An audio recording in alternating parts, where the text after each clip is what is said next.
नमस्ते बिहार में राहुल ओझा आपके साथ। कांग्रेस ने 22 जनवरी को राम मंदिर के प्राण प्रतिष्ठा के कार्यक्रम बीजेपी और आरएसएस का इवेंट बताते हुए अयोध्या जाने का न्योता ठुकरा दिया है, जिस पर बिहार में सियासत तेज है। बीजेपी ने कांग्रेस पर जोरदार पलटवार किया है तो आरजेडी और कांग्रेस ने बीजेपी पर सियासत करने का आरोप लगाया है।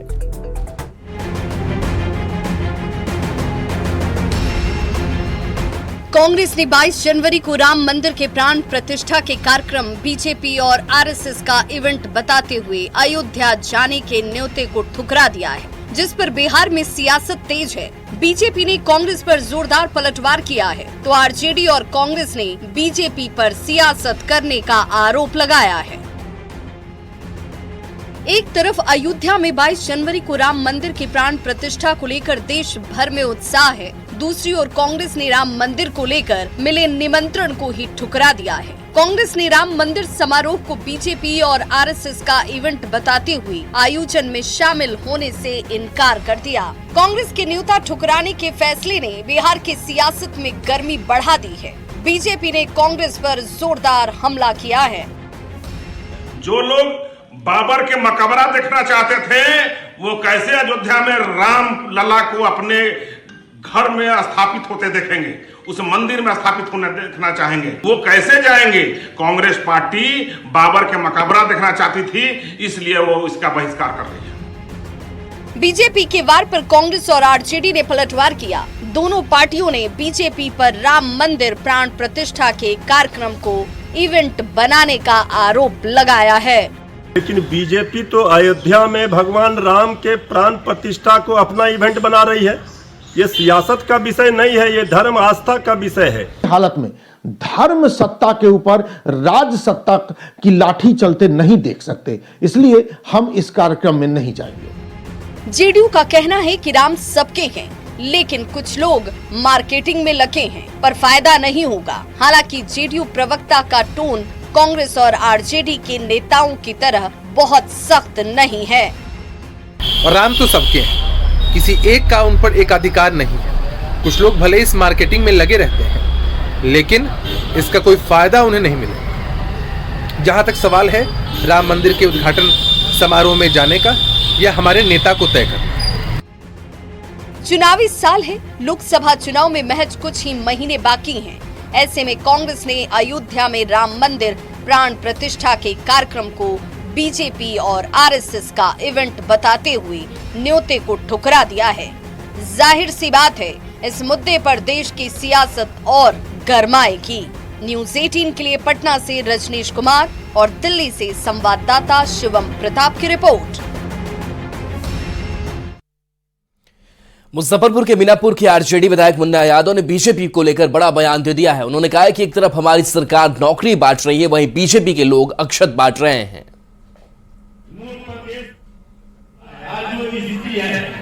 आगे लोकसभा का चुनाव होने जा रहा है, लेकिन जो स्थितियां अब आप एक बार बताओ, हम लोग नौकरी बांट रहे हैं, ठीक है?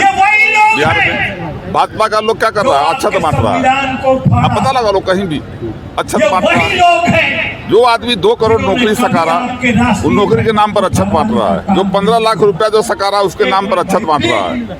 और हमने जो सकारा 10 लाख की हमारी सरकार बनेगी, 10 लाख लोगों को रोजगार नौकरी देंगे और 10 लाख लोगों को रोजगार देंगे, नीतीश जी ने सकारा था, तो आज हम लोगों ने 5 लाख तक पहुंचा दिया। आगे भी प्रक्रिया जारी है। मुजफ्फरपुर में आरजेडी के कार्यक्रम में अजीब स्थिति पैदा हो गई जब एक महिला ने नरेंद्र मोदी जिंदाबाद का नारा लगाना शुरू कर दिया। छोटी सी बच्ची के साथ पहुंची महिला नरेंद्र मोदी जिंदाबाद का नारा लगाकर भागने लगी, लेकिन नाराज आरजेडी कार्यकर्ताओं ने महिला पर टूट पड़े और महिला के साथ बदसलूकी की। पत्रकारों की वजह से महिला की जान बचाई जा सकी। तो ये तस्वीर दिखा रहे हैं जहां पर महिला के साथ आरजेडी कार्यकर्ताओं ने कैसे बदसलूकी की है। हालांकि कुछ पत्रकार वहां पर मौजूद थे जिन्होंने इस महिला की जान बचाई किसी तरीके से। बताया जा रहा है कि प्रधानमंत्री नरेंद्र मोदी को लेकर के जिंदाबाद के नारे ये महिला लगा रही थी, जो नागवार आरजेडी कार्यकर्ताओं को गुजरा, जिसके बाद से इस महिला के साथ बदसलूकी की गई और आरजेडी के कार्यकर्ता इस महिला पर टूट पड़े।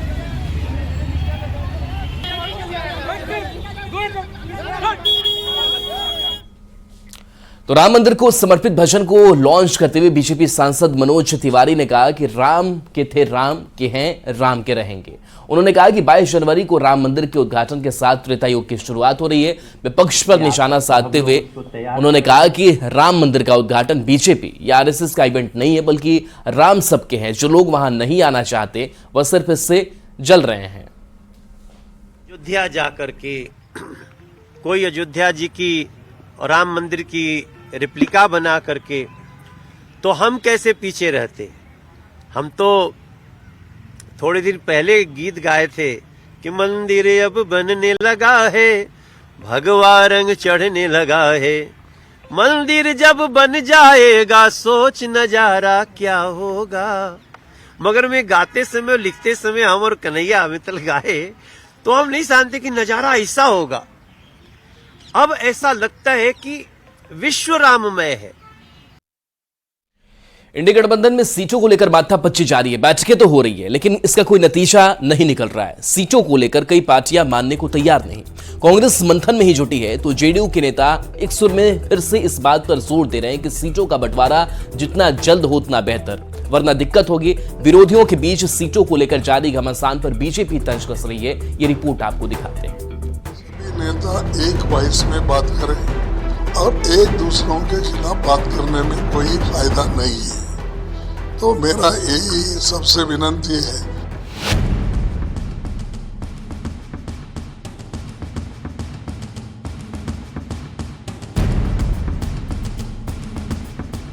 कांग्रेस के राष्ट्रीय अध्यक्ष मल्लिकार्जुन खड़गे इंडी गठबंधन को लेकर सुझाव दे रहे हैं। सभी नेताओं से एकजुट होने की विनती कर रहे हैं।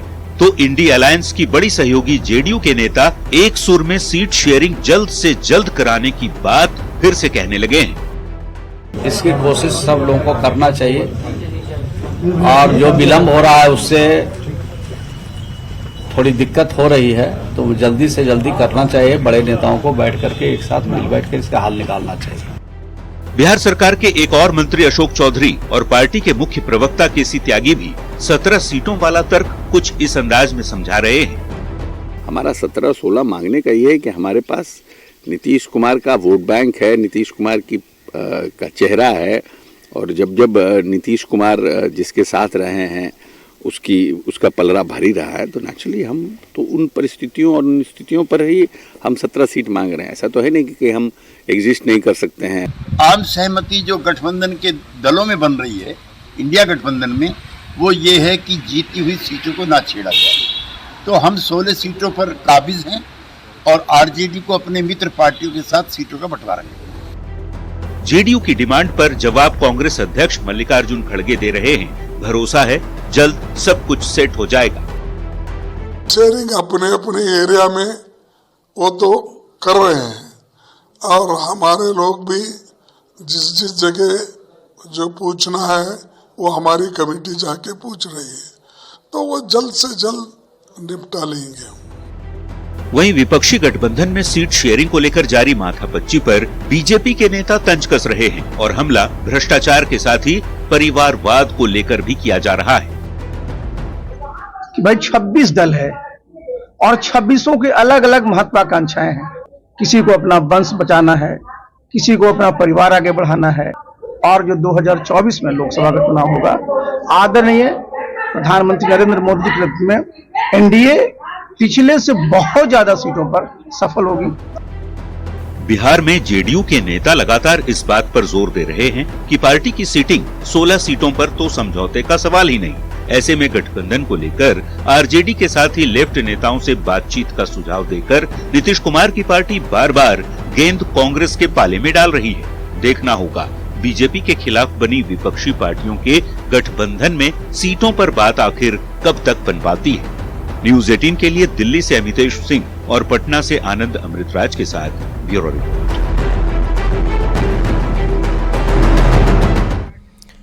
इंडिया अलायंस में सीट शेयरिंग को लेकर मीडिया के सवाल पर जेडीयू सांसद ललन सिंह ने कहा कि सीट शेयरिंग को लेकर बातचीत चल रही है और जब होगा तो सब कुछ पता चल जाएगा।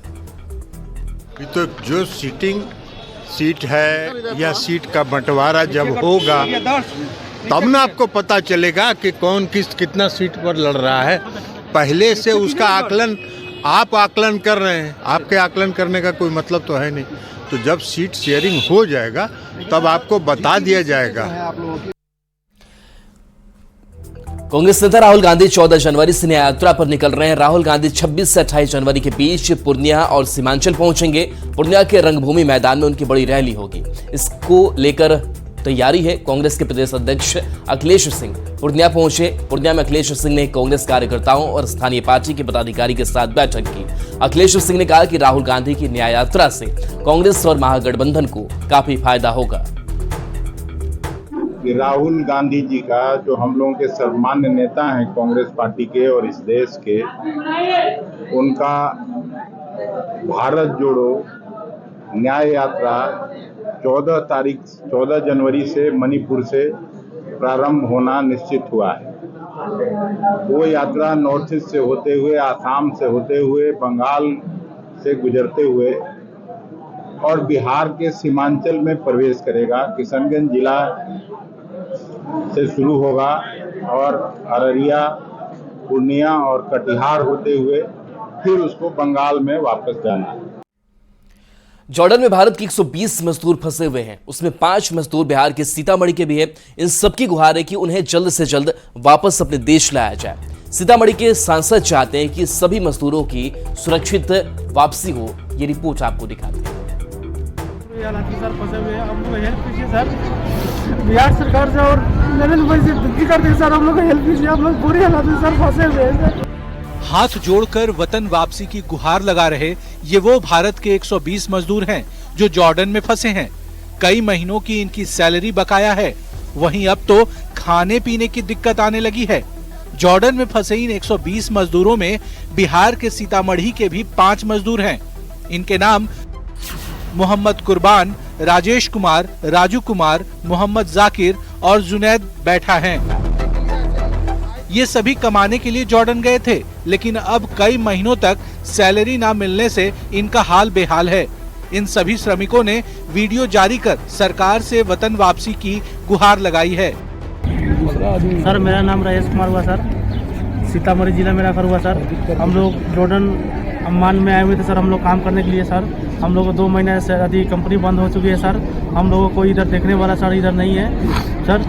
और क्या होता है सर, हम लोग को खाना पीना भी ढंग से नहीं मिला है सर।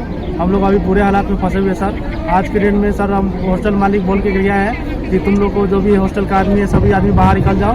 हम लोग कल हॉस्टल में ताला लॉक कर देंगे सर। हम लोग किधर जाए सर, हम लोग बड़ी बुरी हालात में सर फंसे हुए हैं। हम लोग हेल्प कीजिए सर, बिहार सरकार से और नरेंद्र मोदी से विनती करते हैं सर, हम लोग हेल्प कीजिए, हम लोग बुरी हालात में। जॉर्डन में फंसे श्रमिकों को लेकर सीतामढ़ी के सांसद सुनील कुमार पिंटू भी परेशान हैं। सुनील कुमार पिंटू ने कहा है कि हम चाहते हैं कि सभी मजदूरों की सुरक्षित वापसी हो। और सबसे बड़ी बात क्या है दुर्भाग्यपूर्ण कि उनके पासपोर्ट और जो इस पर वीजा है वो कंपनी ने जो इन लोगों को नौकरी देने वक्त ले लेता है वो लेकर ही फरार हो चुका है। मैंने तुरंत यहाँ विदेश मंत्रालय के वरीय पदाधिकारियों से बात की है। वो लोग बोले कि हमारे भी संज्ञान में ये बात आया है और वो लोग जॉर्डन में अपने इंडियन एम्बेसी को उन्होंने मैसेज किया है कि इन लोगों को संपर्क करके, और जिस नंबर से वो कॉल आया था मैंने वो नंबर विदेश मंत्रालय को दिया। भारत सरकार पहले भी विदेश में फंसे अपनों को निकाल चुकी है। देखना होगा इन 120 मजदूरों की वतन वापसी कब तक संभव हो पाती है। न्यूज 18 के लिए सीतामढ़ी से राकेश कुमार और दिल्ली से अमितेश सिंह की रिपोर्ट। रोहतास के डेहरी में एक ऐसा स्कूल है जो सिर्फ 2 कमरे में चल रहा है। राजकीय प्राथमिक विद्यालय ब्लॉक कॉलोनी में महज 2 कमरे में क्लास 1 से लेकर 5 तक की कक्षाएं लगती हैं। आश्चर्य यह है कि कमरे में स्कूल को ऑफिस भी है जिसमें 3-3 कक्षाएं चलती है। हेडमास्टर साहब कक्षा में टेबल कुर्सी लगाकर विभागीय कार्य भी निपटाते हैं और इस कक्ष में 3-3 वर्ग के बच्चों को भी पढ़ाते हैं। दूसरे कक्ष की बात करें तो इस कड़ाके की ठंड में बच्चे जमीन पर बैठकर पढ़ते हैं। ये स्कूल आरजेडी विधायक फतेह बहादुर सिंह के विधानसभा क्षेत्र में पड़ता है। फतेह बहादुर हाल ही में कहा था कि मंदिर का रास्ता मानसिक गुलामी का रास्ता है और स्कूल का रास्ता प्रकाश का रास्ता दिखाता है। और उनके विधानसभा क्षेत्र में स्कूल का हाल क्या है, जानकारी दे रहे न्यूज 18 संवाददाता अजित कुमार। वे कहते हैं कि मंदिरों की जगह स्कूल में लोग जाएं। हम जायजा लेंगे कि विधायक जी के क्षेत्र के स्कूल का क्या हाल है। चलते हैं स्कूल में। आप देख सकते हैं ये जो स्कूल है राजकीय प्राथमिक विद्यालय ब्लॉक कॉलोनी विद्यालय है, और इस विद्यालय में कक्षा 1 से लेकर 5 तक का चलता है। लेकिन बड़ी बात यह है कि मात्र 2 कमरे में 1 से लेकर 5 तक की कक्षाएं चलती हैं। और आपको ये जानकर हैरानी होगी कि एक ही कक्षा में कार्यालय भी चलती है। और आप देख सकते हैं किस प्रकार एक कार्यालय चल रहा है, और कार्यालय भी यहीं पर चलती है और बच्चे भी पढ़ते हैं। यहाँ के जो HM है आप देख सकते हैं कि यहाँ पठन पाठन करा रहे हैं, और उनकी चेयर भी यहाँ पर लगी हुई है। तो आप समझ सकते हैं कि एक ही प्रिंसिपल साहब, सर ये आपका कार्यालय है कि कक्षा है? जी, ये कार्यालय कम क्लासरूम दोनों ही कहा जा सकता है। सारा एक ही रूम में है। दिक्कत नहीं होती है? दिक्कत तो होती ही है, हमें अलग रहता तो कुछ शांति से हम काम कर लेते। बहुत सारे पेपर वर्क होते हैं, लेकिन वो शांति नहीं होने के चलते उसी में हम काम करते हैं। परेशानी होती है, लेकिन किसी तरह हम उसी में एडजस्ट करते हुए काम करते हैं। यहाँ ये HM है और यहाँ के संचालक हैं। आप देख सकते हैं कितनी परेशानी में यहाँ काम करते हैं। और विद्यालय में अगर बात करें तो एक और कमरा है, उसके अंदर हम दिखाने की कोशिश करेंगे। ये जाड़े के मौसम है और बच्चे जो हैं आप देख सकते हैं किस प्रकार ज़मीन पर बैठे हुए हैं। ज़मीन पर बच्चे बैठ के पठन पाठन करते हैं। तो आप समझ सकते हैं कि इतनी कड़ाके की ठंड चल रही है, और ऐसी स्थिति में मैं आपको छत भी दिखाना चाहूँगा। विद्यालय का एक कक्षा जो परित्यक्त है, और उसकी जो छतें हैं वो टूट गई हैं, जिस कारण आप देख सकते हैं छतें टूट गई है, जिस कारण इसमें बच्चे को पठन पाठन नहीं हो रहा है। तो मात्र 2 कमरे में पठन पाठन हो रही है, और इससे आप समझ सकते हैं कि कितनी परेशानी है। अजीत कुमार, न्यूज़ 18, सासाराम। रोहतास के डेहरी में कैसे रहते हैं होमगार्ड के जवान, देख लीजिए।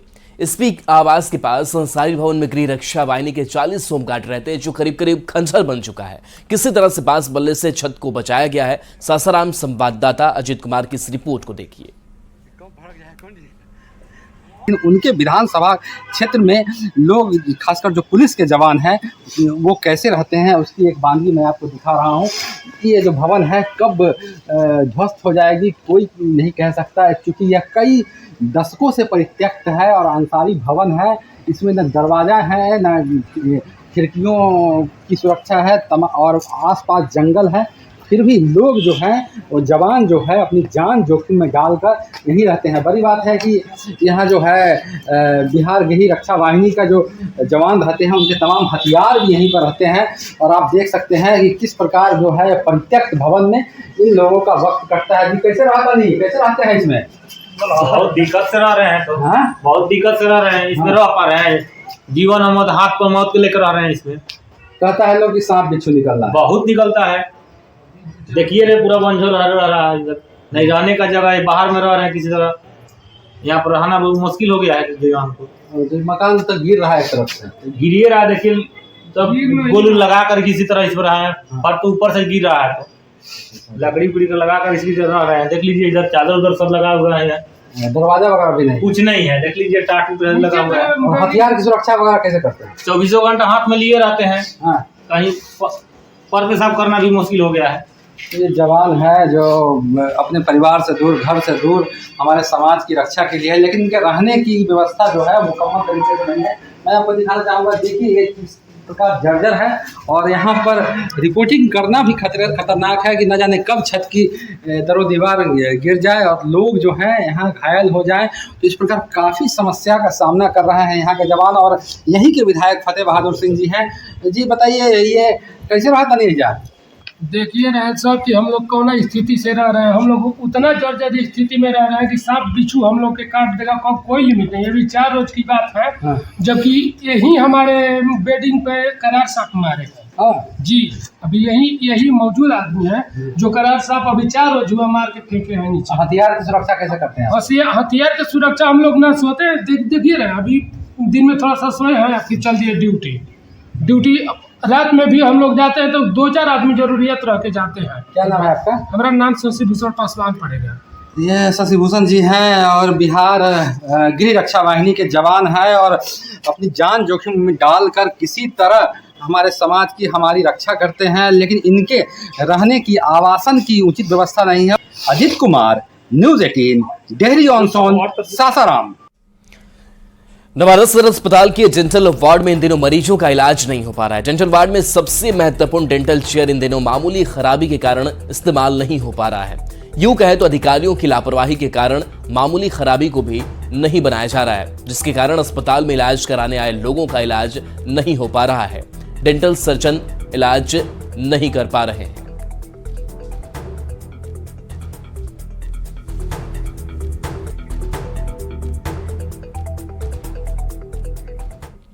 और चलिए ब्रेक का वक्त हो चला है, जल्द वापस आते हैं।